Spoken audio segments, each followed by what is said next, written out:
आज मुंबईमध्ये होणाऱ्या दसरा मेळाव्यासाठी मोठ्या प्रमाणात ठाकरेंचे शिवसेनेचे नाशिकमधले नेते आहेत हे मुंबईकडे रवाना होणार। माझ्यासोबत काही स्थानिक नेते आणि पदाधिकारी आहेत। खरं तर मागच्या काही महिन्यांपासून आपल्या पक्षातले अनेक लोक वेगवेगळ्या पार्टीमध्ये गेलेले आहेत। एक वेगळं चेंज जो आहे तो मागच्या काही दिवसांपासून झालेला आहे। काय अपेक्षा आहेत? हे बघा, मी तुम्हाला परत सांगतो, आज दसरा आहे आणि दसरा मेळाव्याला रावण दहन करतो आणि आज जे लोक सोडून गेले त्यांचा प्रमाण जसं रावण दहन होणार आहे तर त्यांचं पण दहन होणार आहे।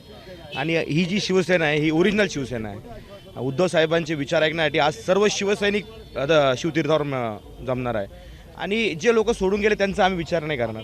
आमचे नवीन शिवसैनिक जोडतील आणि नवीन पदाधिकारी होतील आणि येणाऱ्या आगामी कुठल्याही निवडणुका खरं तर आमचं राजकारण आणि समाजकारण तुम्हाला माहिती आहे। शिवसेना प्रमुख बाळासाहेब ठाकरेंनी आपल्याला शिकवण दिलेली आहे। 80% समाजकारण, 20% राजकारण, त्यानुसार चालणारे सर्व शिवसैनिक आहेत। जे सोडून जातील ना त्यांच्याकडे आम्ही लक्ष देणार नाही। आजचा तुम्ही दसरा मेळावा बघा, गेल्या 3 वर्षापासून 4 वर्षापासून आपण बघत असाल, जे गेले त्यांच्यामुळे काही फरक नाही पडला। जेवढी गर्दी व्हायची तेवढी गर्दी दरवर्षीप्रमाणे होतेच।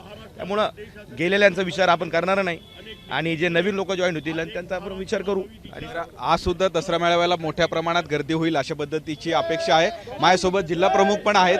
मागच्या काही दिवसांपासून राज ठाकरे, उद्धव ठाकरे एकत्र येतील अशा पद्धतीची चर्चा आहे। आजचा मेळावा वेगळा असेल। 100% ही सद्भावना या महाराष्ट्राची जनतेची आहे, ती नक्कीच मनसैनिक आणि शिवसैनिकांची आहे।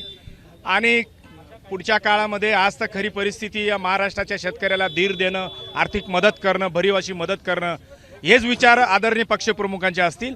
परंतु कधी एकत्र यायचं, कसं यायचं, काय निर्णय घ्यायचा, हा सर्वस्वी अधिकार आदरणीय राजसाहेब, आदरणीय उद्धव साहेबांचा असेल। परंतु आज आम्ही विचारांचं सोनं लुटण्यासाठी चाललो। अशा पद्धतीची वेगवेगळ्या भावना आहेत। माझ्यासोबत अजून काही शिवसेनेचे नेते आहेत। भाऊ, आपण गेल्या अनेक वर्षांपासून शिवसेना पक्षात काम करताय। मागच्या काही दिवसांपासून उद्धव ठाकरे, राज ठाकरे आगामी महापालिका निवडणुका असतील यासाठी एकत्र येतील। किती चेंज वाटते जर ते एकत्र आले? तुम्हाला एक सांगतो, दोघं भाऊ एकत्र येणार। पहिल्यांदी ह्या सत्ताधाऱ्यांना पाचर बसलेली का दोघं भाऊ एकत्र आले तर आपलं काही खरं नाही। म्हणून एक सांगतो का दोघंही बंधू एका विचाराने एकत्र येतील आणि तुम्हाला सांगतो महाराष्ट्रातलं संपूर्ण चित्र वेगळं दिसल्याशिवाय राहणार नाही। मागच्या काही दिवसांपासून मराठवाडा असेल, उत्तर महाराष्ट्र असेल, विदर्भ असेल, पाऊस मोठ्या प्रमाणात झालेला आहे। खरं तर मदतीची अपेक्षा आहे ते अद्याप झालेलं नाही आहे। खरं तर या संदर्भात काही आज जे उद्धव ठाकरे आपण बघितलं असेल, मराठवाडा आणि विदर्भामध्ये इतका पाऊस झाला, संपूर्ण म्हणजे शेतीसुद्धा खरडून गेलेलं आहे, पिकंसुद्धा आडवे झालेले, शेतकरी वैतागलेला आहे। आणि सरकार खोटे पंचनामे करत आहे, पंचनामेच्या पलीकडे काही करत नाही आहे आणि तुटपुंजी कुठेतरी निधी देत आहे।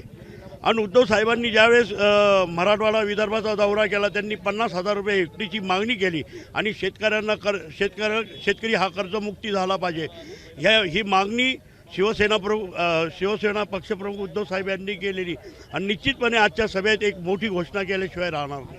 शेवटचा प्रश्न आहे, मनसे आणि ठाकरेंच्या शिवसेनेची युती होईल अशी अपेक्षा आहे। आज घोषणा होईल काही?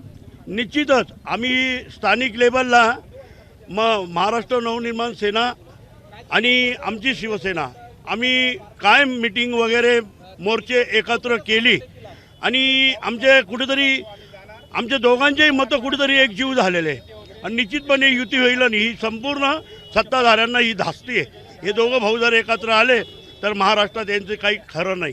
तर आजच्या दसरा मेळाव्यातून वेगवेगळ्या अपेक्षा आहेत सगळ्या शिवसैनिकांना आणि नाशिकमधून मोठ्या प्रमाणात हे सगळे शिवसैनिक हे मुंबईला जाणार आहेत। मागच्या काही दिवसांपासून मनसे आणि शिवसेनेची जे युती संदर्भात चर्चा ही सुरू आहेत आणि आजच्या या दसरा मेळाव्यामध्ये ज्या युतीची घोषणा होईल अशा पद्धतीची अपेक्षा या लोकांना आहे। त्यामुळे उद्धव ठाकरे आज नेमकं काय बोलतात हे बघणं महत्त्वाचं असणार आहे।